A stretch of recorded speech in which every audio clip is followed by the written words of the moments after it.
오늘도 주님의 말씀을 통해서 우리 십자가의 능력을 공급받고 예수 안에서 더욱더 거룩한 주의 군사로 세워질 수 있기를 우리 주님의 이름으로 간절히 축원합니다. 아멘. 자, 우리 따라 보실까요? 왕이 오십니다. 왕이 오십니다.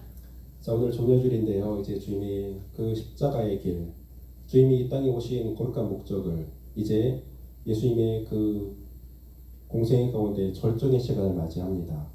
예수님이 30살에 공생을 시작하면서 이제 마지막 그 한 주일간의 여정을 통해서 십자가에 죽으시는 그런 현장을 보게 될 텐데요. 예수님이 예루살렘에 입성하시는 그 순간부터 이제 이 발걸음이 시작이 되거든요. 오늘 우리가 이 종려주의를 지키는 것은 바로 그것을 의미하는 거예요. 예루살렘 성에 입성하실 때 거기에 모여있던 수많은 사람들이 종려나무 가지를 흔들면서 예수님을 환영합니다. 열렬하게 환영합니다. 자, 호산나를 외치고 주의 이름으로 오시느뇨 우리의 이스라엘 왕이시로다 라면서 그를 찬송합니다.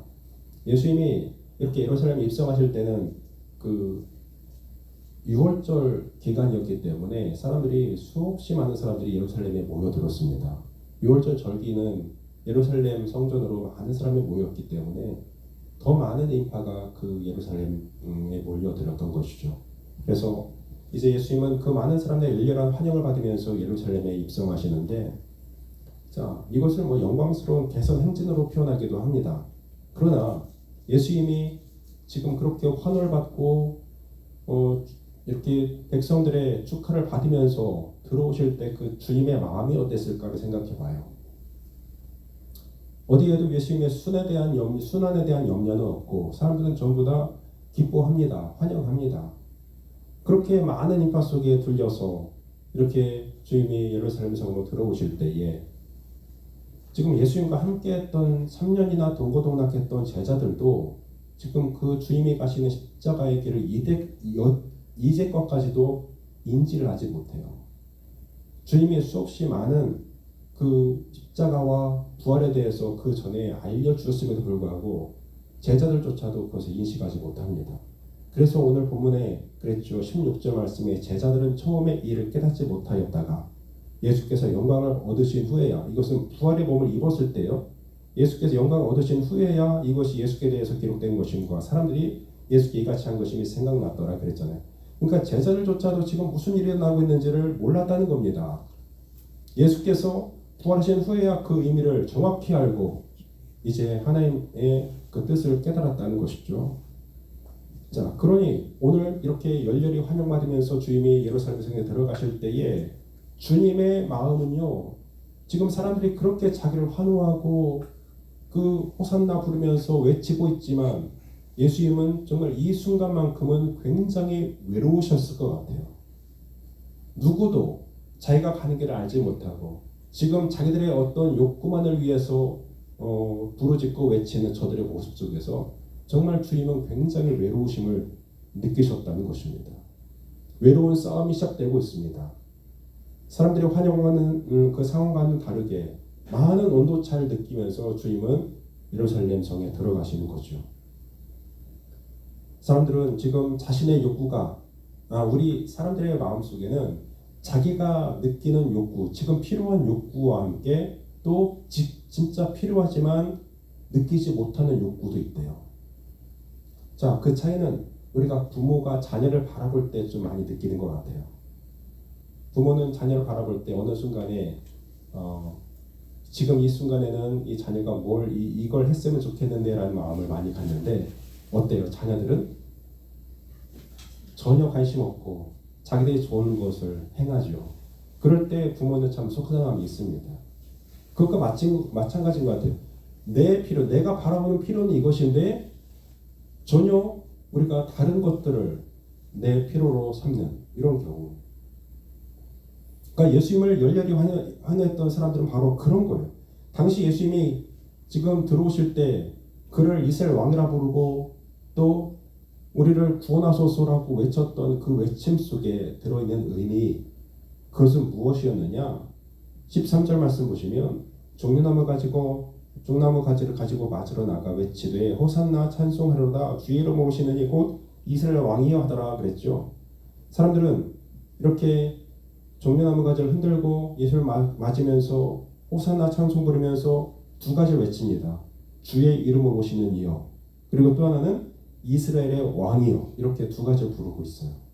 사람들은 지금 호산나 외치면서 주님의 이름으로 오신다, 즉 먼저 우리가 종려나무 가지를 왜 흔들었느냐를 생각해 볼 때에 여기는 이스라엘 역사적인 의미가 있습니다.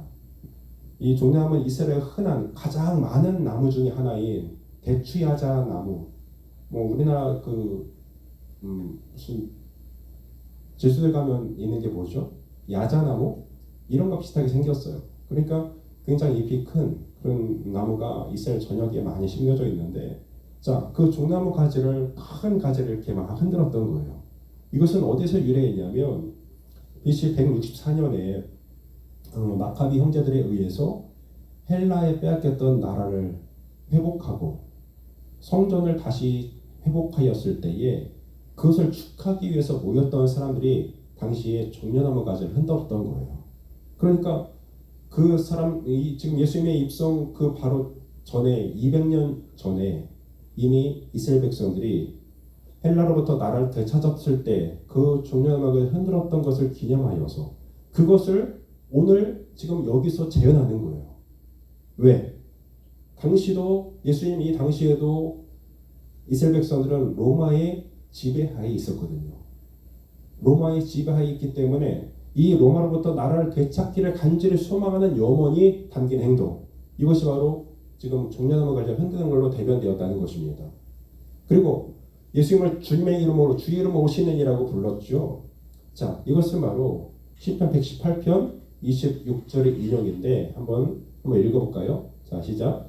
여호와의 이름으로 오시는 자가 복이 있으며 우리가 여호와의 집에서 너희를 축복하였도다 그랬습니다. 여호와의 이름으로 오시는 자라는 것은 우리가 하나님이 보내신 자라는 말로 성경에 등장하는 메시아라는 의미를 담고 있습니다. 구약에 수없이 많은 선지자들이 바로 하나님이 이 땅에 구원자를 보내실 것인데 그 이름이 메시아였죠. 그러니까 이스라엘 백성들은 늘 메시아를 향한 대망이 있었습니다. 우리를 이 모든 환난에서 또 이 모든 어려움에서 구원할, 우리의 영혼을 구원할 그 구원자 메시아, 이걸 기다렸던 사람들이에요. 그러니까 이렇게 메시아로 오셔서 이스라엘에게 복을 주시는 분, 그분을 기대하면서 아, 저분이 바로 메시아시구나. 그래서 주의 이름으로 오시는 이라고 그들은 칭송을 한 겁니다. 그리고 또 한 가지 이스라엘 왕이라고 불렀잖아요. 유대인들은 여호와 이름으로 오시는 메시아가 바로 이스라엘의 왕이라고 생각했습니다. 자, 이들이 기대했던 이스라엘 왕은 어떤 왕일까요? 스바냐 3장 15절 말씀 한번 보실까요?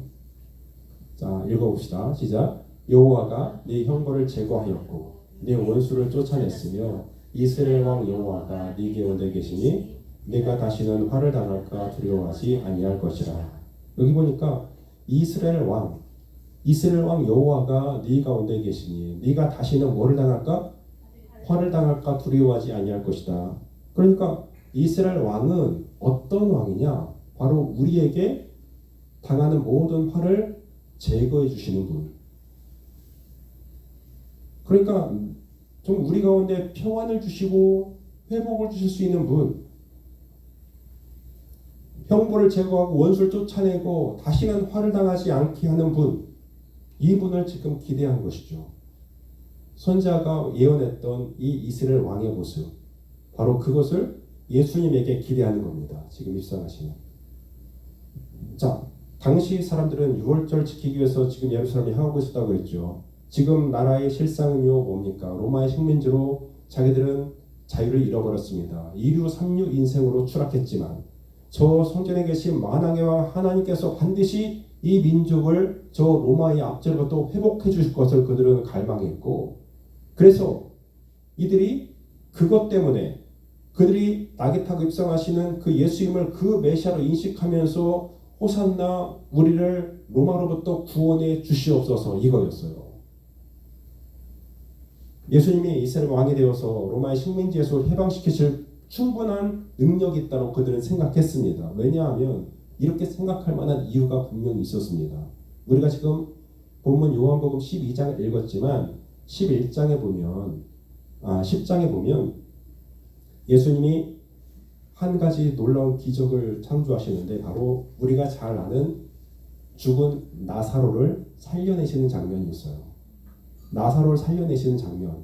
그 안에서 우리는 해답을 얻을 수 있어요. 이들이 왜 이렇게 예수님을 이스라엘 왕이고 우리를 구원할 메시아로 그들을 그 예수님을 여겼는지 이거에 대한 해답이 여기에 나오는데 불과 얼마 전 예수님은 나사로를 살려냈습니다. 이 소문은 삽시간에 이스라엘 전역에 퍼졌습니다. 그 현장에서 정말 죽어 있었던 나사로가 썩어가던 나사로가 살아나는 장면을 본 사람들이 굉장히 많았어요. 그리고 그 현장이 없었지만 지금 멀리서 예루살렘 성으로 이제 유월절 지키러 왔던 그 사람들이 현장에 있었던 사람들을 통해서 뭘 들었겠습니까? 저분이 죽은 나사로를 살려낸 사람이야. 저분 대단한 능력이 있어. 저분이 만약에 우리의 왕이 되시면 어떨까? 저분이 왕이 되시면 우리를 이 로마 약제로부터 구원해내고 우리에게 분명히 놀라운 회복과 번영을 주실 분이 바로 저분이셔. 그러니까 모든 이스라엘 백성들이 전부 다 이 나사로를 살려냈던 이 주님의 기적 때문에 주님께 주목한 거예요. 그 증언을 듣고 야 정말로 그럴 수 있겠구나 라며 주님을 지금 환영하고 있는 겁니다. 그러니까 그들의 마음속에는 1차원적인 어떤 그런 회복을 갈망한 거예요. 자기들의 육신에 자유가 없죠. 로마로부터 매일매일 착취당하죠. 그들에게 세금도 빼앗기죠. 수많은 어떤 이런 불복 속에서 이 지금 노임을 받게 하기 위한 어떤 1차원적인 어떤 목적이 그들을 그렇게 예수님을 왕으로 세우려고 하는 어떤 그런 목적이 있었다고 보는 거예요. 죽은 자를 살려내는 능력이라면 우리를 이 고단한 삶에서 반드시 구원해낼 수 있다는 어떤 기대가 있었겠죠. 자, 여러분 우리도 비슷한 기대를 가지고 있지 않습니까? 비슷한 것 같아요. 천지를 말씀으로 창조하신 하나님의 능력을 우리가 믿기 때문에 여러분 믿으시죠? 하나님의 능력이 어떤 분이신지 여러분 우리가 알고 있습니다. 자, 그 하나님께서 우리의 삶과 문제를 당연히 해결해 주실 것이라고 믿고 우리는 기도하지 않습니까? 우리가 왜 기도해요? 하나님이 우리를 건져주시고 이 모든 삶의 아픔 속에서 눈물 속에서 우리를 회복쳐 주기를 간절히 구하는 기도를 드리지 않습니까? 주님께서 우리에게 그렇게 기도하라고 하셨고요. 그래서 우리는 그분께 간구하는 겁니다. 당시 백성들도 역시 마찬가지 심정이었을 거예요. 우리가 이렇게 자유가 없으니 우리를 이 모든 억압에서 해방시켜줄 분이 바로 저분이시다라고 구하면서 그분께 우리를 좀 구원해달라는 그런 간절함이 모든 이스라엘 백성들의 환호를 끌어낸 것입니다. 그러나 지금 예수님은 달랐습니다. 사람들의 그런 열렬한 환호가 어떤 의미인지를 주님은 다 알고 계셨어요. 로마로부터 대항할 왕이 되어주길 원했지만 예수님은 그 나사로를 살려내는 그 표적을 통해서 그들 가운데 보여주고자 하셨던 의미가 달랐다는 거예요. 여러분 나사로가 죽은 지 사흘이 지나서 예수님은 그 나사로의 그 장례식에 가시죠. 자, 이 상갓집에 도착하셨을 때 오라베를 잃은 마르다와 마리아가 울고 있습니다. 그리고 주변 사람들도 함께 울고 있습니다. 자, 그래서 요한복음 11장 33절을 한번 보실까요? 자, 한번 읽어봅시다. 시작. 예수께서 그가 우는 것과 또 함께 온 유대인들이 우는 것을 보시고 심령의 비통이 여기시고 불쌍히 여기사 또 예수께서 눈물을 흘리시더라 그랬습니다. 여러분 여기 비통이 여겼다는 말이 있습니다. 예수님이 그들의 우는 것을 보시고 비통이 여기고 불쌍히 여기셨다고 그랬습니다. 그런데 우리나라 그 번역의 비통이 여겼다는 이 표현은 굉장히 원문에 비하면 지나치게 약한 표현입니다. 이 표현을 정확하게 표현한다면 바로 화가 나서 고함을 질렀다. 그리고 경노했다. 이런 표현이 정말 원문에 더 맞는 표현이에요.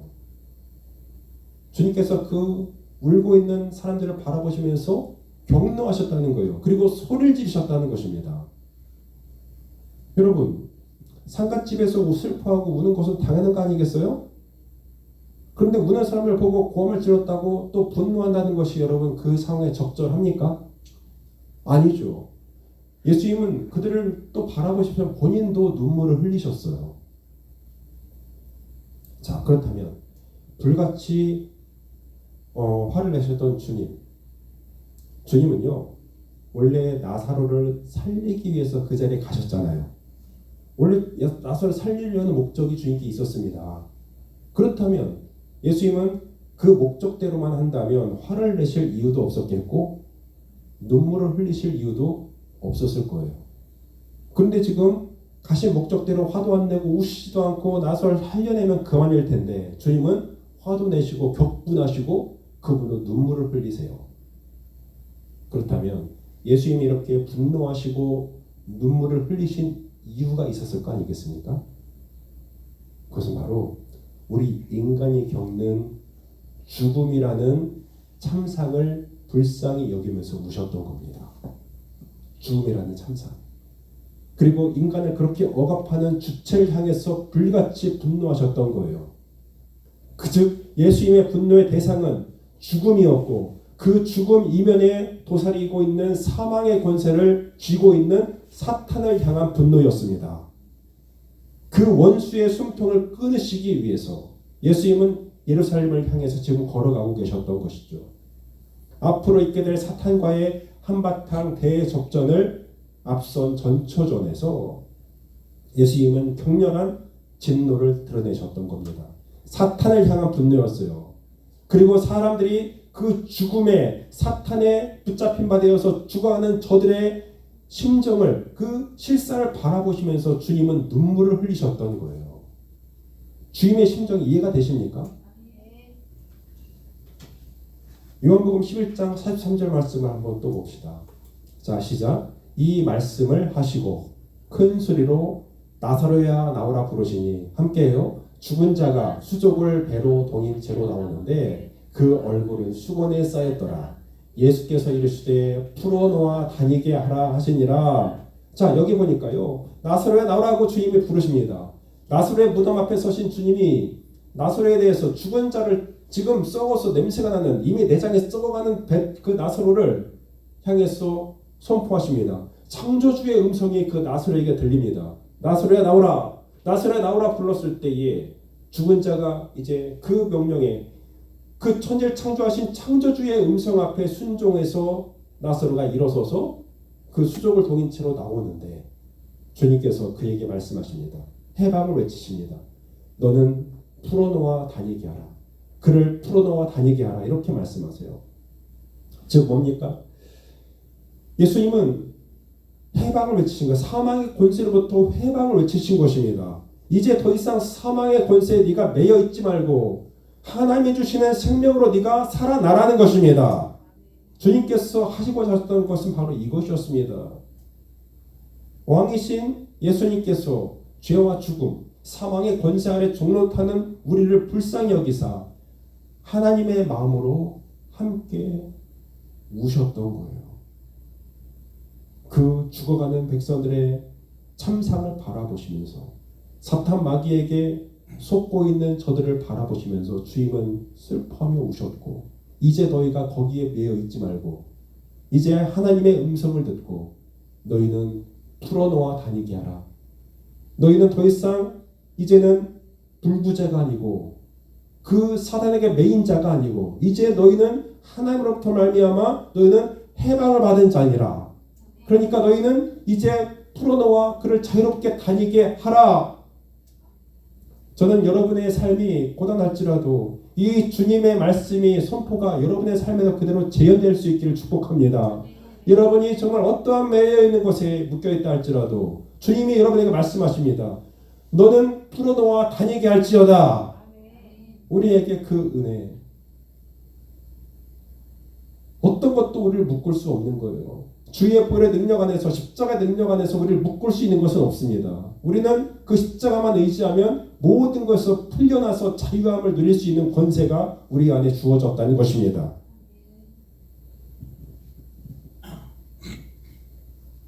우리를 풀어놓아 다니게 하기 위해서 오셨음을 알리시기 위해서라도 이 나사로의 표적을 그 주님의 십자가 현장 바로 직전에 보여주셨던 겁니다. 지금 우리가 느끼고 있는 피로보다도 더 근원적인 필요가 있다는 것을 그들이 알기를 원하셨던 거예요. 그런데 이들은 1차원적인 것만 강구하고 있잖아요. 우리의 왕이 되셔서 로마로부터 우리를 해방하시고 우리를 여기서 풀어주세요. 자유하게 해주세요. 그것은 주님의 마음은 전혀 알지 못하고 지금 영적인 필요를 전혀 깨닫지 못하고 그들의 육적인 필요만을 강구하고 있는 그들의 군중들의 모습을 보고 있는 것이죠. 여러분, 그들이 당장 느끼는 1차원적인 필요를 채워준다고 해도 문제가 해결되지 않습니다. 왕이신 예수님께서 그 고통 가운데 풀무 가운데 고통하는 그들을 향해서 마귀에게 지당하고 있는 우리를 참된 자유를 주시기 위해서 친히 이 땅에 오셔서 신음하는 인생들의 한복판으로 그분이 직접 뛰어들어 오신 겁니다. 예수님은 예루살렘 입성에서 이제 사망의 권세와 어떻게 싸우십니까? 여러분, 사람들이 기대했던 것은 이 나사로를 살린 능력으로 로마와 맞서 싸워서 우리를 이 로마로부터 구원해 주세요. 이거였죠. 그러나 예수님의 생각은 달랐습니다. 본문으로 돌아와서 14절 15절 한번 보실까요? 14절 15절 예수는 한 어린 나귀를 보고 타시니 이는 기록된 바 시온에 따라 두려워하지 말라. 보라 너의 왕이 나귀 새끼를 타고 오신다함과 같더라. 이랬잖아요. 자, 이것이 예수님의 대답과 같았습니다. 예수님은 어린 나귀를 타고 입성하셨어요. 사람을 한 번도 태워보지 않았던 어린 나귀를 끌어다가 그분이 타고 예루살렘 성에 들어가십니다. 여러분, 마치 이 모습은요, 어린 자녀가 나도 힘이 세더라고 아빠를 자기가 업어준다라고 하는 그 모습과 비슷한 것 같습니다. 뒤뚱거리면서 불품하는 모습이었을 거예요. 어린 새끼 나귀니 성인 어른을 태워본 적이 없는, 그냥 얼마나 힘들게 갔겠어요, 이 나귀가. 보통 왕은요, 멋진 말을 타고 깃발 나부끼고 나팔을 불면서 뒤에 용감한 전사들을 호위하고 대동하고 입성하지 않겠습니까? 그러나 주님은 어땠습니까? 말이 아니고 나귀 새끼를 타셨고 또 깃발이 아니라 종려나무 가지를 흔들었고 그리고 나팔이 아니라 호산나를 외치는 외침이었고 전사가 아니라 아직도 오합지졸에 불과했던 그 갈릴리 출신의 제자들이었습니다. 예수님은 왜 이런 모습을 입성하신 것일까? 이 광경은 이미 구약 성경에 예언된 선지자의 예언을 이루시기 위함이었습니다. 스그라 9장 9절 말씀. 자, 한번 다시 봅시다. 스그라 9장 9절 시작. 시온에 따라 크게 기뻐할지어다. 예루살렘에 따라 즐거이 부를지어다. 보라 네 왕이 되게 임하시나니 그는 공의로우시며 구원을 베푸시며 겸손하셔서 나귀를 타시나니 나귀의 작은 것 곧 나귀 새끼니라. 아멘. 여기 보니까 스그라 선지자는 이미 주님의 오시기 전에 왕이 어떻게 이 땅에 오실지를 예언하고 있어요.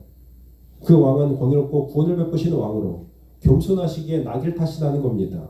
하나님으로부터 오시는 왕은 무력으로 전사한, 그러니까 무력으로 로마를 압제해서 해방시키는 그런 왕이 아니라 오히려 겸손과 섬김으로 그 모든 것을 회복시킬 것이다. 또한 예수님은 나귀를 타셨다는 것이 바로 유대인들에게는 시사하는 바가 굉장히 컸습니다. 율법에 의하면 첫 태생은요 다 하나님의 것이었죠. 처음 태어난 모든 첫 새끼는 다 하나님께 예물로 드렸습니다. 그래서 첫 태생은 모두 하나님께 드려야 하는 것에 예외가 있었으니, 자, 출애굽기 34장 20절 말씀 한번 읽어봅시다. 시작. 나귀의 첫 새끼는 어린 양으로 대속할 것이요 그렇게 하지 아니하려면 그 목을 꺾을 것이며 네 아들 중 장자는 다 대속할지며 빈손으로 내 얼굴을 보지 말지니라. 여기 보니까요, 하나님께서 이제 그 첫 새끼를 다 받으시는데 나귀의 첫 새끼는 부정한 동물이었기 때문에 받지 않으세요. 그 나귀를 대신할 것이 뭐예요? 어린 양의 첫 새끼, 어린 양으로 대속할 것이다. 그러니까 나귀의 첫 새끼는요, 어린 양으로 대신해서 하나님 앞에 드리라는 명령이었습니다. 그러니까 지금 굉장히 큰 의미를 담고 있는 것입니다. 자, 나귀의 첫 태생을 하나님께 드려야 되는데 나귀는 부정한 동물이기 때문에 드릴 수 없다. 그러면 그 나귀를 대신해서 어린 양을 대신해서 그 어린 양이 대신 죽는데, 보십시오. 그렇다면 나귀를 대신해서 어린 양을 예물로 드릴 때에 어떤 일이 있었겠습니까? 나귀는요, 지금 어떤 사물을 태워가는 어떤 그런 역할을 하지 않습니까? 그러면 이 나귀가 자기를 대신해서 죽을 어린 양을 자기가 지금 태워가고 있는 거예요. 즉 지금 어린 나귀가 어린 양 대신 예수님을 태우고 예루살렘에 들어가고 있는 거예요.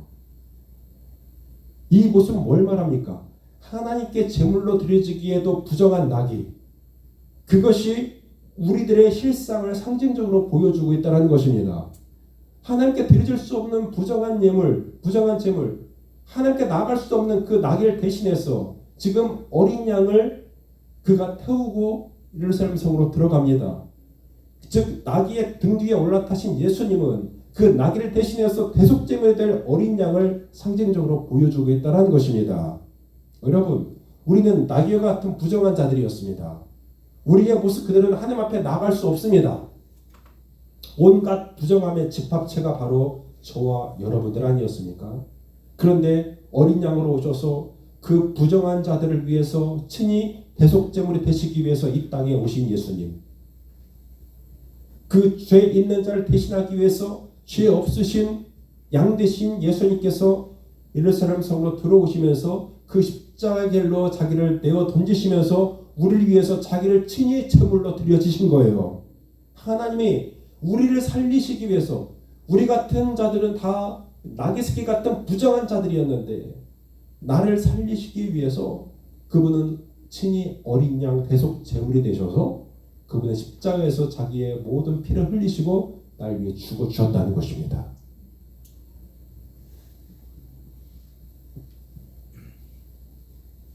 여러분, 당시에 유대인의 풍습에는 명절 때 백성들이 요구하는 죄수 하나를 놓아주는 전례가 있었습니다. 로마에서는 이 법을 따르지 않아도 되었지만 백성들에게 신임을 얻어야 되는 총독으로서는 이 법을 따르지 않을 수가 없었습니다. 왜냐하면 백성들이요, 이런 것에 불만을 품고 계속 그 민원을 제기하면 그것이 밀란이 되어서 그 소식이 로마 황제까지 이르게 되면 자기 총독 자리가 위태할까봐 그가 몸을 사린 겁니다. 그 당시 총독 빌라도죠. 이 빌라도는 처음에 예수님을 놓아주길 원했습니다. 왜냐하면 빌라도는 예수님께 죄가 없다는 것을 알았습니다. 그러나 이미 산헤드린 공회위원들이 백성들을 충동질합니다. 어떻게요? 밀란을 꾸며서 감옥에 갇힌 흉악한 죄수였던 바라바를 놓아주라고 이미 선동을 했었습니다.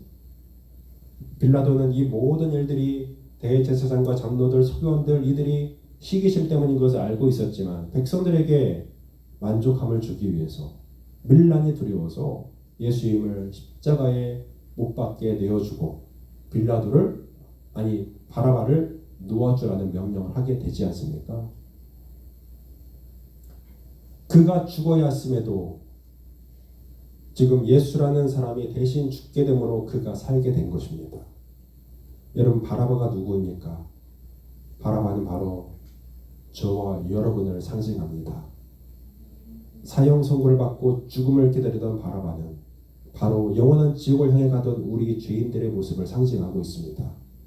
여러분이 어떤 사람이 이 내용을 가지고 글을 쏘는 것을 제가 봤는데요. 그 글을 한번 읽어드릴게요. 바라바의 심정으로 쓴 글입니다. 바라바는 사형 선고를 받고 집행 기다리고 있었습니다. 모든 사형수들이 그렇듯 바라바도 아침이 되어 간수들의 발자국 소리가 들리면 오늘이 사형 집행일이 아닐까 하면서 심장이 오그라드는 것 같았습니다. 어느 날 아침에 일어났더니 자기 감옥방을 향해서 발자국 소리가 들리는 것이었습니다. 식은땀이 났습니다. 드디어 올 것이 왔구나. 오늘 내가 죽는 날이구나. 죽음의 공포가 몰려왔습니다. 간수가 문을 열고 들어와 바라바를 끌고 갑니다. 바라바는 모든 것을 체험했습니다. 그런데 간수가 끌고 간 곳은 사형장이 아니라 성 밖에 사람들이 모여있는 곳이었습니다. 그곳에 도착하자 수많은 사람들이 소리 높여 외칩니다. 바라바를 도와주시오. 바라바를 도와주시오. 밀란이 두려워 빌라도는 바라바를 석방하라고 선포합니다. 바라바는 풀려났습니다. 바라바는 처음에는 어리둥절했지만 차츰 어찌된 영문인지를 알게 되었습니다. 그것은 바로 예수라는 사람이 자기를 대신 십자가형을 받게 되었다는 사실이었습니다. 바라바는 풀려나서 십자가를 지고 형장을 가는 예수님의 뒤를 몰래 쫓아갑니다. 그리고 군중들 틈에서 예수가 십자가에 달리는 것을 보게 됩니다. 그것을 바라보면서 바라바는 중얼거립니다. 저기는 내가 달릴 자리였는데 내가 달려가는 자리에 저분이 달리시는구나. 그렇습니다. 여러분, 십자가는 원래 주님이 계실 자리가 아니었습니다. 바로 저와 여러분이 달려야 있었던 그 자리. 그 자리인데 주님이 대신 달리신 겁니다. 나의 죄값으로 내가 그 십자가 달려야 마땅한 주임에도 불구하고 나는 풀려나고 주님이 십자가에 달려 죽으시는 겁니다. 여러분, 우리는 바라바의 심정으로 주님을 바라봐야 될 것 같아요. 저분이 나를 위해서 죽으시는구나. 저 자리는 내가 달려있어야 될 자리였는데 그 비참한 십자가가, 끔찍한 십자가가 바로 내가 있어야 될 자리였다는 사실, 우리는 너무 빨리 잊고 있는 것 같습니다.